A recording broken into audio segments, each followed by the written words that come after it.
জালিম একজন বাদশা ছিলেন, নমরুদ তাহার নাম। ভেবেছিলেন আল্লাহর চাইতে তিনি শক্তিমান, মহান আল্লাহর সাথে যুদ্ধ করিতেন তিনি।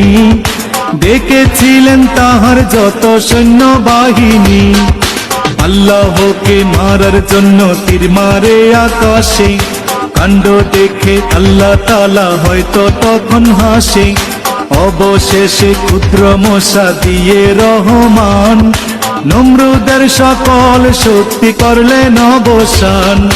রাখে আল্লাহ মারে কে ঠিক রাখো ঈমান, মাছের পেটে বাঁচিয়েছিলেন ইউনুস নবীর প্রাণ। সকল ফয়সালাকারী এক মহান আল্লাহ তাআলা,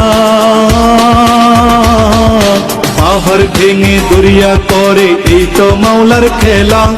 সকাল বেলার ধ্বনি আমরা ফকির সন্ধ্যা বেলা, সকাল বেলার ধ্বনি আমরা ফকির সন্ধ্যা বেলা।